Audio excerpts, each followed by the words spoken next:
now spread to other cities from the capital, Yerevan. The demonstrators want to stop ex-President Serge Sarkisyan's attempt to cling on to power by becoming Prime Minister. Rehan Dimitri was at the rally in the capital.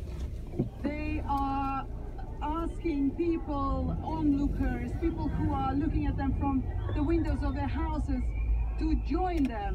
And the main slogan which they keep repeating is This is a reference to Armenia's ex-president Serge Sarkisyan, who ruled Armenia for 10 years, and he stepped down earlier this month. The French President Emmanuel Macron has been called from the European Union to defend liberal values. He told the European Parliament that a fascination with illiberalism was leading to divisions in Europe, calling it هاد لاغي اللي كتشوفوا ادغوات كايني بروميي اريفي لا هذا مفيش بروميي اريفي هذا توقف تا تخون لي من ديالك ولا يسار انا نوريكم اللي فيه بروميي اريفي بروميي سيرفيس فوالا اون فوا ما جا حتى واحد كدور هذا بروميي اريفي بروميي سيرفي سي دونك كنوقفوا هنا اللي جا الاول انتم كتشوفوا اون فاس معكم اغوش اللي جا الاول هو اللي عنده الحق يدوز.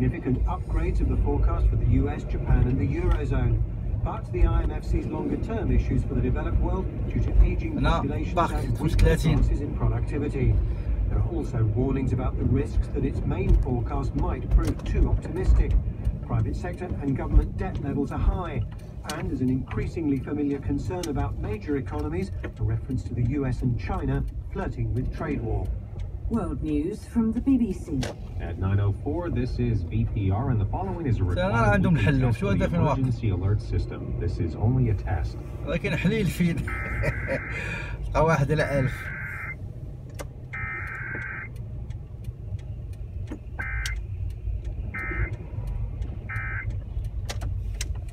This has been a test of the emergency alert system. Had this been an actual emergency, VPR in the Office of Emergency Management would have provided official information or instructions. أنت دابا حنا جينا 3. This test. اللي جا الأولاني هو اللي غيمشي. Museum in St. John's. وهذاك راه كاطك راهي مشات. هذا التليفون في يدها. Chaotic April weather, snow, ice, and gusty winds and some rain. شدوه. Barely to our northeast. خطيه خايبه كاع. نقصوا لها من لي بوان بيرمي.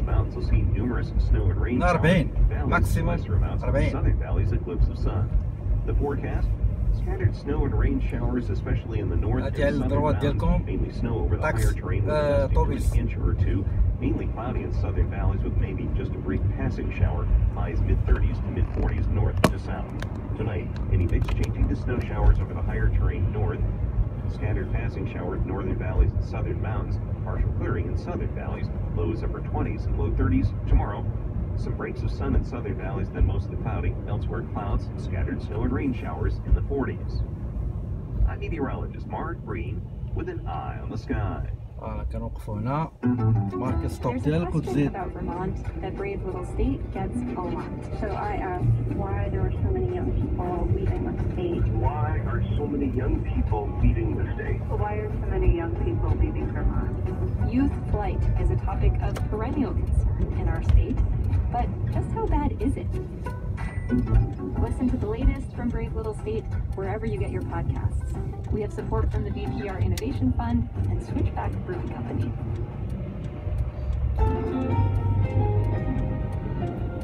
Hello, I'm Razia Iqbal. Welcome to NewsHour from the BBC World Service. هذه c'est une grande bibliothèque ديال ساليونا. In a moment, international journalists have reached هذا الكوتي droit منو يدوز فيه الطوموبيل واحد الوقت معين غير طوبيس. انت كتشوفوها ومنو توقف على الطوبيس. نظام. If we test 10 people in a day, we don't have a single positive confirmed case. لا هنا كيسالي هذاك الباساج ديال الطوبيس.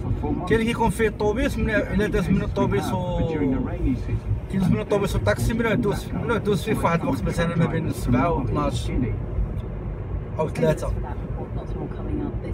We begin though with Syria, and it is now 10 days since it was reported that a chemical attack took place in the town of Douma. The Syrian government insists the incident in Douma has been fabricated, but the United States, France and the UK have been certain enough to respond with limited airstrikes overnight on Friday. International inspectors from the Organization for the Prohibition of Chemical Weapons have been in Syria for 5 days, hoping to get to Douma to investigate what took place. And Russia, Syria's main supporter, has told them they will indeed be given access to the site on Wednesday.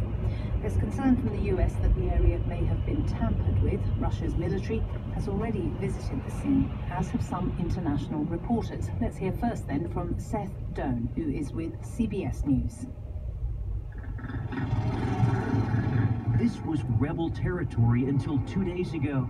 And today we made it to the very house where that suspected chemical attack took place. All of a sudden, some gas spread around us, this neighbor recounted. We couldn't breathe. It smelled like chlorine. Syrian forces recaptured this area from rebels over the weekend. That means they now control this building where this video was taken. This is your brother here? Nasser Hanan's brother Hamze is seen in that activist video, lifeless and foaming at the mouth. In the kitchen, he told us how his brother had tried to wash off the chemicals. How did the chemicals get here? The missile up there, he pointed, on the roof. We asked him to take us to where the missile allegedly hit, and he took us up here and pointed there. Where we found a missile neatly resting. The human toll of the fighting was evident in the main square this afternoon. Hundreds of thousands of civilians have been living here, many without food for months. You can see the desperation here. People just hoping for some bread. We asked this mother هذا اللي أدروا الطاكسي عنده الحق يمشي فيه. دونك باص الطاكسي من 2 الجمعة من 6:30 6:30 ممنوع تمشي طوموبيلات فيه. 9 days have already passed since that suspected chemical attack, and if On est d'abord sur l'accord d'air they get to that building, they could find vers le something sud. that may have been tampered with, and eyewitness accounts that can be confusing and contradictory. Seth Doane from CBS. Well, Western allies believe chlorine and possibly a nerve agent were used in Douma. Many critics of the UK, US, French airstrikes would have preferred to wait for confirmation from the OPCW, who, once they examine the site, will only say what's there, not who might have deployed any chemical weapons, if indeed that's what they find. Those close to the Syrian government are convinced they will find nothing. In the last couple of minutes, Syrian state television says inspectors from the OPCW have indeed arrived in the town of Douma. Before that news came through a short time ago, I spoke to Professor Bassam Abu Abdullah, an advisor to the Syrian Ministry of Information. I will inform you that yesterday we leave the media and journalists to be there. Associated Press, France Press, BBC Arabic, RTL from Germany. So all journalists, they have been there. We're completely aware that journalists have been allowed into Douma. My point is that the investigators, the International Chemical Watchdog, the OPCW, have not been in the town. This is not right, because if we let the journalists to go there, why we would not leave the experts, investigators to be there? Well, you say it's not right information. Our correspondent in the capital of Damascus was sharing a lift with one of the chemical investigators, and they were told that they had not been given permission to go into Douma, and it's true that journalists have been, but the chemical investigators have not been. I don't know, because they were not with me, with the Minister of Foreign Affairs. And the Minister of Foreign Affairs, they confirmed yesterday that we had meetings with them, and they put the rules for their investigations, and everything is okay. Is it your understanding that the chemical weapons inspectors are going to be allowed into Douma? I think yes. First of all, Syria, not United States, not Britain, who invited the OPCWO to come to Syria. This is first. We openly declare that in UN Security Council. Secondly, we invited them. The Syrian government wanted to check these allegations about chemical attack. While the United States and Britain and France made an aggression against Syria before the investigators came to Syria. It means that there is no relation between allegations about chemical attack and the investigators. So they don't want reality. That was Professor Bassam Abu Abdullah, an advisor to the Syrian Ministry of Information. Well, today in Syria, it's the country's national day, the moment when the last French soldier left and Syria became a fully independent country.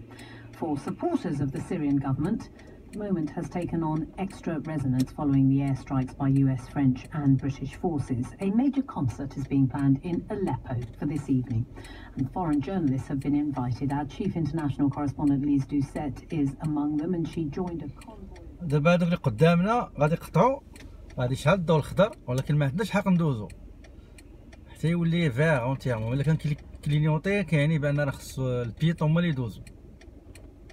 نتوما غتشوفوها.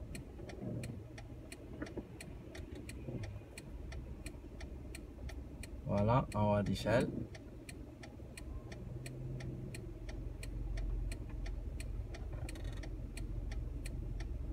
شفتوها؟ لا تخصيش نزيد انا كاع، راه كاين التصويره ديال البياطون غادي يقطع الشانطي. صافي سالو.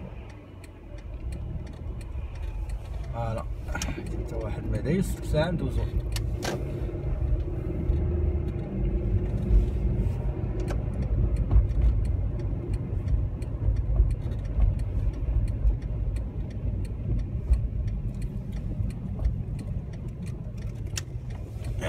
زيد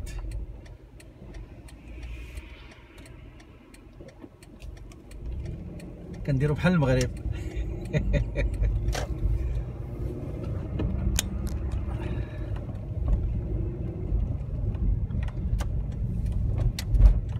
Place de Pontoise.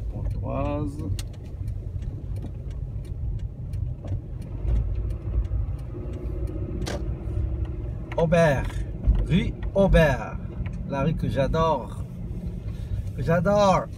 Aubert, c'est ton genre talent, métro.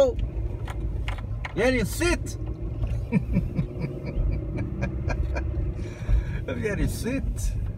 70 93. Ton talent là.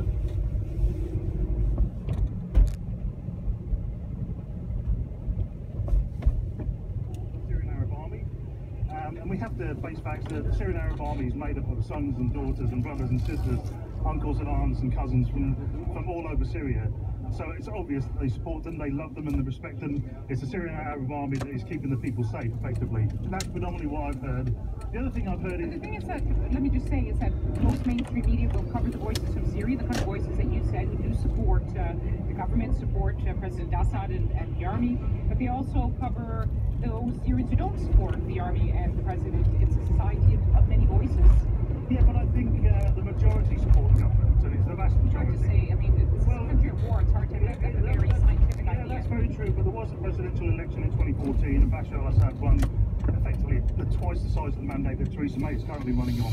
And even prior to the 2014 election, NATO did their own internal report and came to the same conclusion that about 70%, it's a little bit higher now, about 70% support the government currently.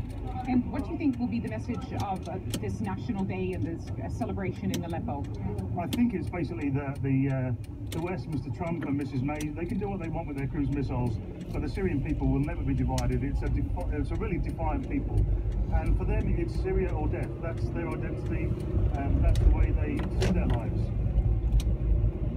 Well, Lise Doucette joins us now live from Aleppo. Lise, why are the celebrations being held there and not in the capital, Damascus? I think they wanted the most majestic of settings. Aleppo is a World Heritage Site. The citadel is a kind of treasure, a national treasure that is known worldwide. And also the battle for Aleppo, brutal battle, which ended in December of 2016. We were here at the time in those last days, marked a turning point in the war. It meant that all the major cities were now in President Assad's hands. And I think they never really marked that. And so the presidency wants to really send a strong message. They've asked so many delegations. You heard from that gentleman there from BS News. When we arrived at the hotel, there was a church delegation which arrived. There's a tourism delegation, people from around the world. They're bringing the people who want to basically say Syrians who live here support their government, and they brought here in big numbers with Syrians to send literally a loud message with a strong orchestral performance tonight in the majestic citadel. Lise, there is a strong argument on the other side, of course, that people will argue that the government is attempting to make everything in Syria now seem normal. And of course, there has been this big question mark over the chemical weapons attack in Douma. You were in Damascus yesterday. There seems to be little clarity in terms of whether these inspectors have been allowed into Douma now or not. Is there anything else you can tell us? Well, we've heard in the last few moments, Syrian state media has said that the OPCW, the chemical watchdogs inspectors, have now been allowed to enter Douma, which is just a short drive from the center of Damascus. It's very hard to get a confirmation of that. There's a whole veil of secrecy around the mission in Damascus. I kept bumping into them. You can see a little bit of terror in their eyes when they ran into a journalist where they're saying they entered an underground housing lot. We saw journalists hanging out outside where they're saying early this morning, trying to catch a glimpse of them, that photograph which would say they've left the hotel and they're going to go to Douma. There's so much hanging on their mission, and they know that the kind of samples they will gather in Douma, they won't tell the world who did it, but they will be able to say whether it was chlorine, whether it was a nerve agent, what chemicals were used in that attack, which seems to have marked a major another turning point in this tangled war. Lise Doucette joining us live from Aleppo in Syria. Thank you. And we have had some word from the OPCW in The Hague saying that they can neither confirm nor deny whether those inspectors are now in Douma. Stay with us. You're listening to the BBC World Service. I'm Razia Iqbal. This is NewsHour.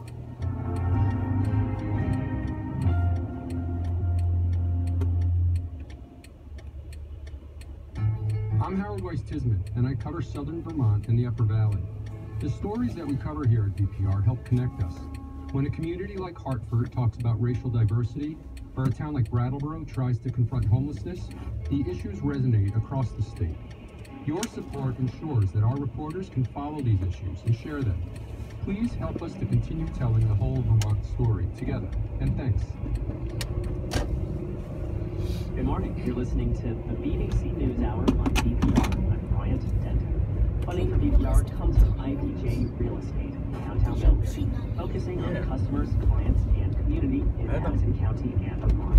IPJRealestate.com. And from Vermont Awards and Engraving, helping businesses retain their employees with personalized recognition awards that reflect each person's value. VermontAwards.com. Whether you have Alexa, Siri, or Google in your home, VPR is compatible with any smart speaker. With your device, you can subscribe to podcasts, listen to the latest news, or relax with some classical music. Smart speakers have different commands and functions from device to device. We've created a guide to help you make the most of your listening experience at vpr.net/smart for some service. 3,000 children every year. The figures are from UNICEF. Here are some more numbers, though these are more hopeful. 3,000 of the world's leading experts and scientists on malaria are in Senegal, attending a 5-day conference focused on progress towards eradicating the disease, as Alex Charles reports from Dhaka.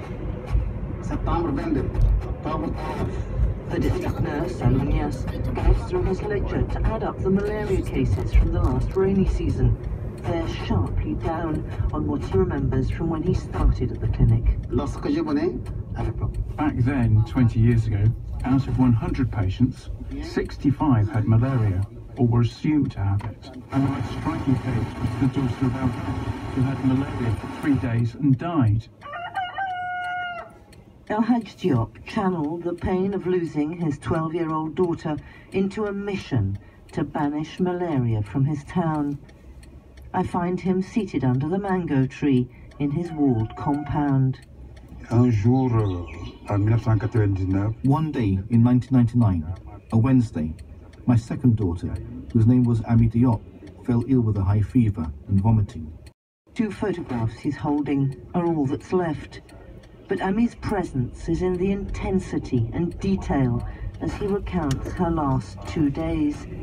The wet cloths he laid on her fevered body. her aching limbs, and the apples he'd brought her. He was holding the bag when he got the call with the news. The same day as Ami's funeral, other children were buried too, who had died of the same illness. The day after, it was a young woman who had just had a daughter. 10 days later, I lost my nephew to malaria. All of that happened, and I went back to my boss in Dakar, and I said, I'm quitting. I can't stand by and watch. I have a job to do in Ceneba. At the time, El Hajj was a photographer for UNICEF. In his work for the Children's Fund, he'd learnt about malaria prevention. He decided to apply the knowledge and improve it for the benefit of the district's 4,000 people. I sold everything. My televisions, my electric fans.